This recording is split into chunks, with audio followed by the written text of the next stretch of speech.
Je viens d'une famille de 4 enfants, je suis le dernier, le bébé, le mouton noir, comme on dit. Puis, moi, je suis bien gros, mon père est alcoolique, c'est une famille dysfonctionnelle que j'ai. Mon père est alcoolique, puis il boit beaucoup, puis il est violent. Je me souviens, une des rares fois que je vois mon père de violence, c'était avec ma mère, il prend ma mère, puis elle garage sur le frigidaire. Moi, j'ai 5 ans à ce moment-là.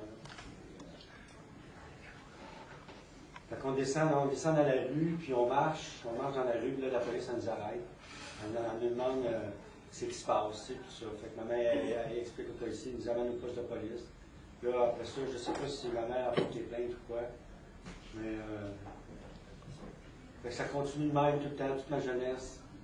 Moi, quand je suis venu au monde, je me souviens, j'étais un beau bébé. Je me souviens, j'avais une photo, je l'ai encore, je ne sais pas ce qu'elle est. J'ai eu 1 an et demi, je pense, dessus, puis j'avais l'air vivant, j'avais l'air dynamique. Puis, l'alcoolisme de mon frère a terni ma vie. Je me souviens, j'étais plus dynamique, j'étais un enfant retiré, qui se retirait, qui ne montrait pas ses émotions. J'ai vécu comme ça jusqu'à l'adolescence. Je me souviens, on a déménagé à un moment donné, puis ça m'a pas fait. J'ai redoublé ma 2e année.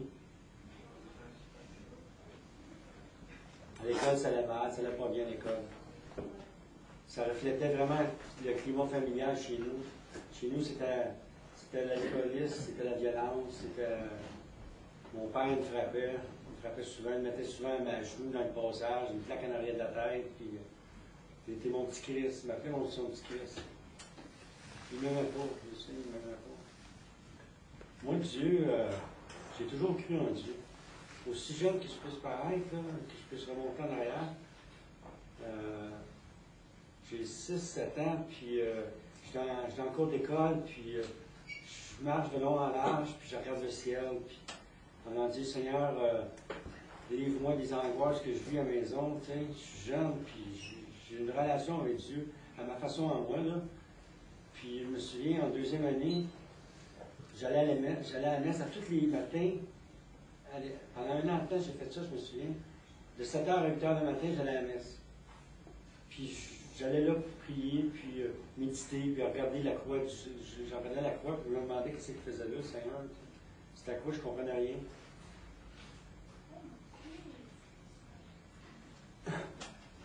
Mais je recevais beaucoup, ça me donnait la paix, le fait d'aller à la messe. J'ai vécu une mauvaise adolescence. Je ne peux pas dire que j'ai vécu une belle enfance non plus. Une chance que ma mère était là. Si ma mère n'avait pas été là, je me demande qu'est-ce que j'aurais fait. Ma mère, elle me couvrait, elle me protégeait, elle me donnait tout ce que j'avais besoin. Mon père, il n'était pas approchable, mon père. Quand on allait vers lui, lui demander quelque chose, soit quelque chose d'émotionnel, de l'amour, de l'amitié ou quelque chose. Allez voir votre main, allez voir votre main. Je demandais 30 sous, allez voir votre main. On allait toujours voir votre main. T'as toujours en dessous de la joue, votre main. Dans l'adolescence, j'ai vécu une timidité là, maladive. Vraiment maladive. Ça a duré longtemps. Ça m'empêchait d'aller voir les filles, de sortir. J'en avais mal dans l'âme.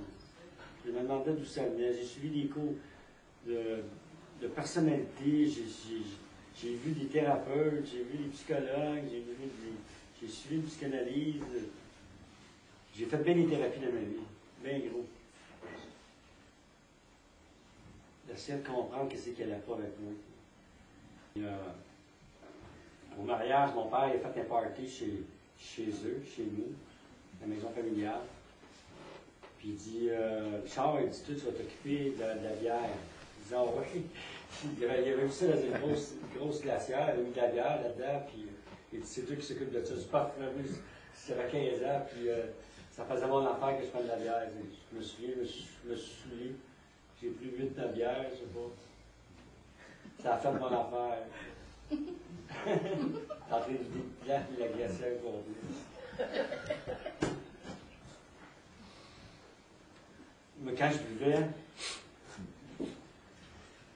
ça enlevait mes angoisses, ça enlevait le mal que je pouvais avoir dans moi. Ça me calmait, vraiment, ça me calmait. J'ai manqué de l'amour de mon père, j'ai manqué de la tendresse, de l'attention, j'ai manqué tout ce qu'un père peut donner. Je l'ai manqué. J'ai fumé mon premier joint à l'âge de 16 ans avec mes chums. Les chums d'école. On était ensemble tout le temps, on était toujours ensemble. On sortait ensemble les fins de semaine. Dans la semaine, on était ensemble, à l'école. C'était vraiment mes deux chums. J'ai commencé avec un joint. Après ça, j'ai commencé à prendre des speeds en pilule. Des clubs, ils vendaient ça, où il y avait des salles de poule, la waitress, elle vendait des speeds. J'ai commencé à goûter à ça, puis j'ai aimé ça tout de suite, j'ai aimé ça. Moi, je suis devenu vraiment dépendant, mais dépendant là, tout de suite dans tout ce qui faisait effet. Mon corps en avait besoin, mon esprit en avait besoin, puis c'était comme ça. Puis là, je commençais à en prendre pas mal, puis mes chums, ils commençaient à me regarder de drôle de façon, tu sais, on dit, Charles, tu commences pas mal à consommer, tu sais. Puis moi, on avait pris un projet ensemble, on devait rester tous les trois ensemble dans un appartement, tu sais, puis là, ça ne marchait plus l'affaire, ils disaient, Charles, tu consommes trop, tout ça. De plus en plus, mes amis se distançaient de moi, tu sais. Le monde se distançait de moi parce que Charles, là, la drogue prenait de l'ampleur. Quand ça commençait à en prendre de l'ampleur, j'en prenais de plus en plus souvent. Puis je ne sais pas ce que je prenais l'argent, en tout cas. Je l'avais tout le temps. Je travaillais dans les pièces d'automobile. J'ai travaillé 3 ans dans une compagnie de pièces d'automobile. Je pense que c'est la job la plus longtemps où j'ai resté, c'est là, 3 ans. Toutes les autres, j'ai perdu tout à cause de la consommation. Puis à l'âge de 22 ans, j'ai commencé à me piquer. Je suivais une psychanalyse. À partir de l'âge de 19 ans jusqu'à 22 ans, j'ai fait une psychanalyse, une vraie psychanalyse que j'ai payée de ma poche. Puis là, il y avait un gars qui travaillait là, qui travaillait pour le médecin, pour le psychanalyste. Il se piquait, lui aussi, il se piquait. Puis moi, il m'en a parlé, puis tout ça. Puis à un moment donné, un soir, on est sortis, on est allé chercher. Puis c'est comme ça que je suis devenu adepte du cristal. C'est du cristal. Je l'ai fait pendant 50 ans, du cristal. Ça, c'est chimique, c'est fait en laboratoire, c'est pas organique. C'est vraiment chimique, c'est dangereux.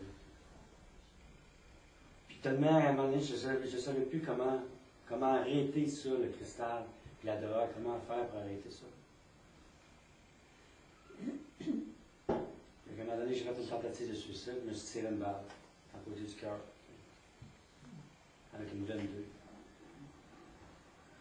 J'ai pleuré le lendemain matin. Il faisait beau, le soleil rentrait dans ma chambre, puis je me disais, Seigneur, pourquoi tu vas venir me chercher, tu sais, pourquoi tu vas venir me chercher? J'étais prêt. Non, je n'étais pas prêt. Ça, c'est ma première tentative de suicide. J'en ai fait plusieurs tentatives. J'en ai fait 5-6.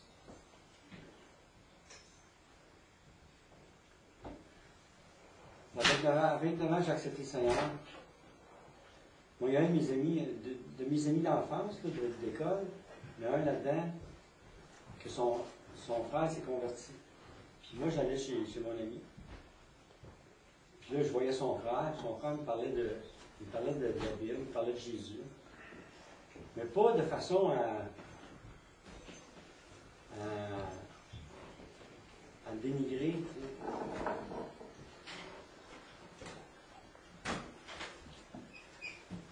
Fait qu'il me parlait ça doucement. Fait que moi, ça rentrait, ça me faisait mon affaire, puis...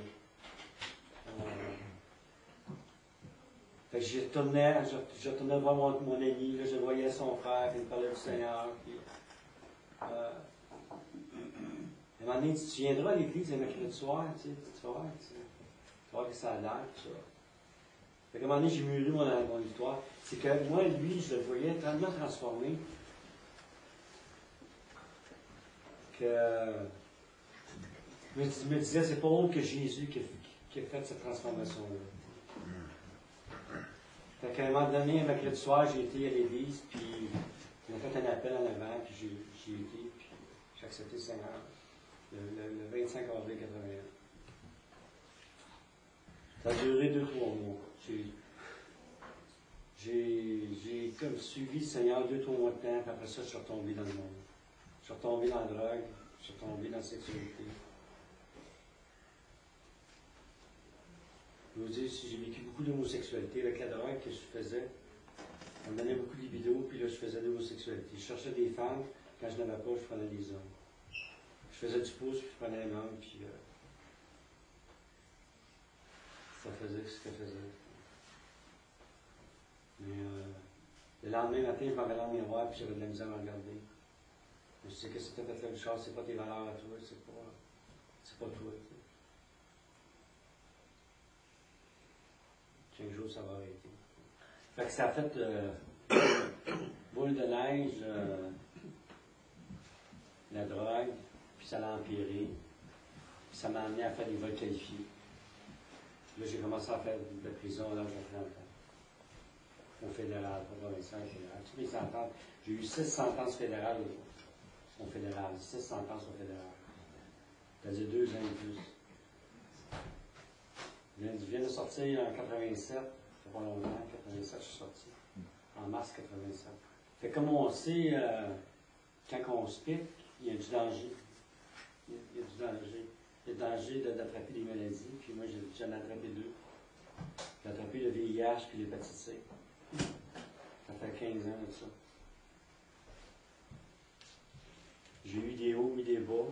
Les médicaments ont fait leur effet. Mais quand je consommais, je ne prenais pas mes médicaments. Ce qui faisait que ça me mettait tout l'envers au système. J'ai déjà été en phase terminale. J'étais à Québec aussi. Il me restait 150 de T4, puis j'étais à gros, j'ai 120 livres, je pense. J'étais pas bon voir. À un moment donné, je me suis remis à prendre mes médicaments comme il faut, à manger comme il faut, à dormir comme il faut. Tout a rentré dans l'ordre. J'ai fait plusieurs séjours aussi en psychiatrie. En toute fois, je faisais une tentative de suicide, ils m'ont envoyé en psychiatrie. Ils m'ont diagnostiqué maniaco-dépressif. Je prends du lithium aujourd'hui, je prends 15 pilules par jour, à peu près aujourd'hui. J'en prends moins qu'avant, avant ça, j'en prenais 25.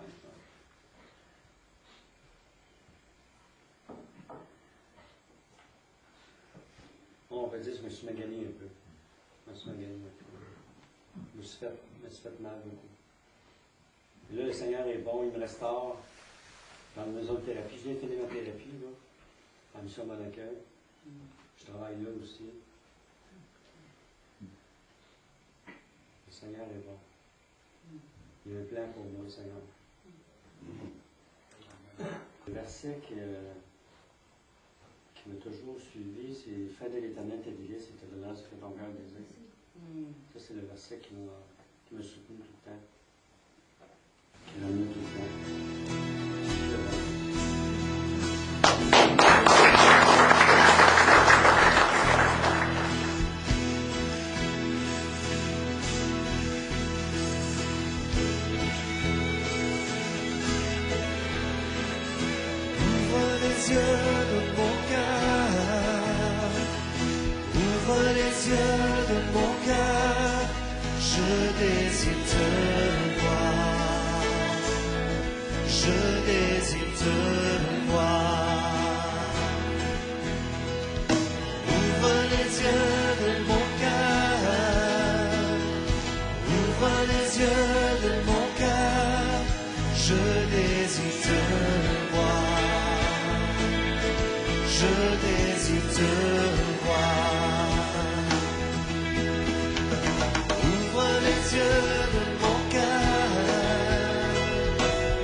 Rayonnant de l'éclat de ta gloire, répand ton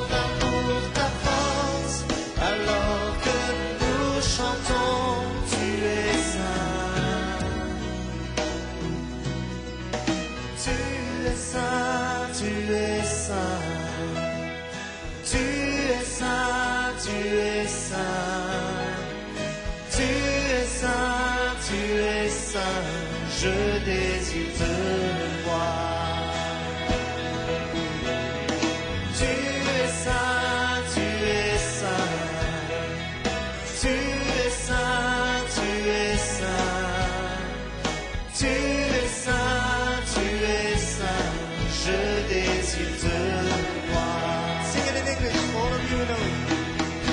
Open the eyes of my heart, Lord. Open the eyes of my heart. I want to see you. I want to see you. Open the eyes. Open the eyes of my heart, Lord. Open my eyes. I want to see you. Lord, I want to see you.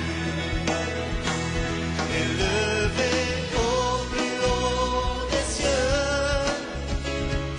rayonnant de l'éclat de ta gloire, répand ton amour, ta force, alors que nous chantons, tu es saint. Élevé au plus haut des cieux, rayonnant de l'éclat de ta gloire, répand ton amour, ta force, alors que nous chantons, tu es saint. Tu es saint, tu es saint, tu es saint, tu es saint, tu es saint, tu es saint, je désire te voir.